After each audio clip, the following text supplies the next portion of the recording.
Okay, and let's first talk about what you and your friend did. I mean, just explain to me where the conversation started in deciding that you guys wanted to ski Half Dome. Like, how did this even become a thing in your minds? Oh man. So Half Dome's been really special to me since I was a little kid.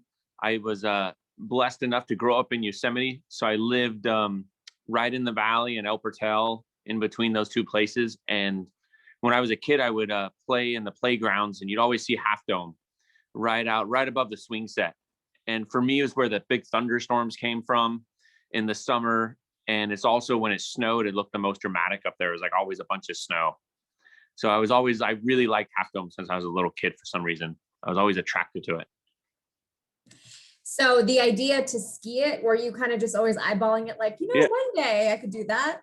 So when I was growing up, there was a few guys like Bill Russell, Tim Messick, and they were always skiing these little chutes into Yosemite Valley. And I was like, oh man, I want to do that. You could see him from the playground. I remember watching the first guys come down LeConte Gully. I think it was Tim Messick, and they were coming down, and I was like, oh my gosh, that's what I want to do. So then when I was 16, Tim Messick invited me along, and we went and skied a first ascent into Yosemite. That's never was done. At 16 years old, I had to beg my mom to let me go. And so she let me go, and I skied this first time down with this guy, Tim Messick. And ever since then, I was completely addicted to this. It was like the best thing ever. And then I started looking up from the playground when most kids were playing football or flag football, whatever we were doing. I was always looking up at the mountains like, oh man, I bet you could ski there and there. So That is so awesome. Okay, so I've been fortunate enough to hike up Half Dome in the fall when there's no snow and yeah. it's steep and hard and the cables are challenging and it's not an easy ascent or descent. So describe for me how you prepared for this, because not only did you have to worry about having your ski gear, but also just the elements of having snow on that very slick granite rock. Yeah. So it's been a long process. So I've attempted it like 3 times in the last like 3 years. And once when I was really young as a kid, we like snuck away from home with a couple friends. We wanted to go ski it, but it was short lived when we reached Little Yosemite Valley. We're like, oh, there's no snow. What the heck? And we ran home. But the last 3 winters, I attempted it pretty serious, but it's a 10-mile ski and skiing out there. And one time we got up there from Little Yosemite Valley, we're like, wow, there's no snow up there. It was blown off. You can't see it from anywhere. And the other time we made it up to Sub Dome, but there was too much snow. It was like waist deep. And then the third time we made it up Sub Dome, and we make it maybe 20 feet up the cables. We're too scared. We're like, wow, this whole thing can avalanche, because it's perfect avalanche angle and it's snow on rock, right? So it nothing to bond to. So we ran away too. And then this time I was lucky enough. I have some friends who work for Skydive Yosemite down in Mariposa, and they have a little Cessna. And I called them and asked them if we could do a flyover Yosemite and take a look at the cables. So I paid for some fuel and stuff. They gave me a really good deal, and we flew up over Yosemite and took a look down there. And I was like, wow, it's in. We got to go like tomorrow. So we landed. I started doing the phone calls, and nobody was available. My really good skiing partners weren't around. The guy I skied Clouds Rest with wasn't available. He was doing something else with somebody. I called JT Holmes, but he wasn't available. I think he's injured right now. So then I started doing the phone call, and I went down to Zach, my buddy. He's far from a skier. I skied with him once across the Sierras, so a long cross country, like 6-day trip, and that's it. And he like fell down every minute on this trip.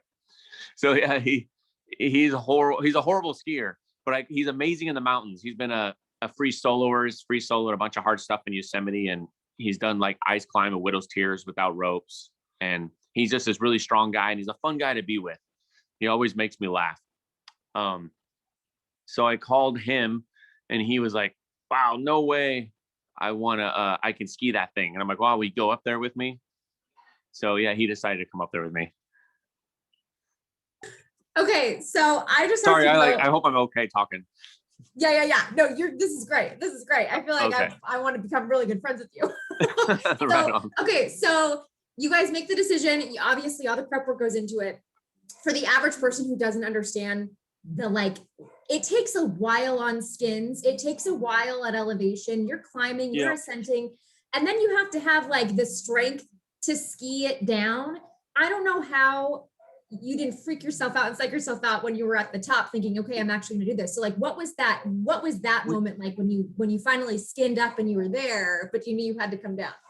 Yeah. So we woke up really early, like 3 o'clock in the morning. We wanted to get to the top of Half Dome right as before the sun hit the snow, because it was instantly going to change the conditions. So we got to the top, and the whole time we didn't really say much. We got to the top with our crampons and ice axes, and then we end up getting to the top, and we instantly like high-fived and we clipped our skis on. And Zach says, "Man, I think I'm going to try to ski this thing." And I was like sort of amazed. I was like, "Whoa, okay." And he ended up taping his ice axes to his ski poles in case he fell. So he tapes his ice axes onto his ski poles. And I was like, "Okay, man, well, be careful and I'll follow you down in case you need help. I got the rope." And he ended up just side slipping the whole thing with his ice axes, holding his ice axes. But it was pretty amazing. He had his skis on the whole ascent, no rope, no nothing. He took one sort of fall, but he was able to recover, and it was pretty neat. So, it was a great experience to have him there. Yeah. So now I want to know what it was like for you. What was it like for you? For me, I was sort of in shock. I was like, wow, this is like a dream come true since a kid looking up here. And I've always wanted to do it. So to me, it seemed like it was perfect. Everything lined up. I was like, wow, it's definitely skiable. We're good. So just big smiles the whole way. I was worried for Zach the whole time. Did you have your DIN settings up as high as it could go, by the way? Okay. It's funny. I have an old pair of skis. I think they were given to me by JT Holmes, I think in like 2014. And this bindings go to like 16 or 18 or something, and they're up all the way. Yeah. I was going to say, you need to no, you can't lose those. You can't let those go. Okay. So the conditions coming down, describe for me what the terrain was like. I mean, you were on your edges. It was steep. It was rocky. Yeah. There's, like you said, nothing underneath the snow. So describe for people what this was like coming down and how long it took. Oh man. So the whole descent from the top of Half Dome to Muir Lake was about 5 hours. I don't think people realize it's not like just skiing a ski run. You're down at the bottom, you're skiing, you stop and do a rappel. We were able to ski the whole cables. The cables had about an inch of ice on them on the rock. And then it had about 2 to 3 inches of snow only. So it's funny. Everybody talks about, oh, dig a pit to check out avalanches. And we're like, oh man, it's like right there. You just move your hand and there's the ground. So we were really quickly, we knew we had to get down before the sun for the first part of the 800-foot cables. So that was that section. And then the subdome was beautiful, man. It was like boot high powder, fun skiing for maybe another 800 feet. And then we took a left-hand turn where you work around Half Dome over to the death slabs, and really scary. You're in big avalanche terrain in there. And we stayed about 200 feet apart, just moving over to the face. We got there. We're pretty happy. We took a little break. And then you're below Half Dome, and it's pretty amazing. You're like surreal. You're on your skis below a big rock face. And that's where we had to rappel. We had to rappel in 3 different spots, but a total of about 300 feet of rappelling in different sections. Okay. So, was it everything you hoped it would be? Yes, it was amazing. I was super psyched. I got to Muir Lake. It was sort of surreal. There was like tourists walking around everywhere. It was a beautiful sunny day. You really couldn't see snow from anywhere. People were like actually down by Muir Lake skipping rocks. And we walked across with our skis on, and people were just like, it was weird for me. I was like, wow, this is pretty wild. Yeah.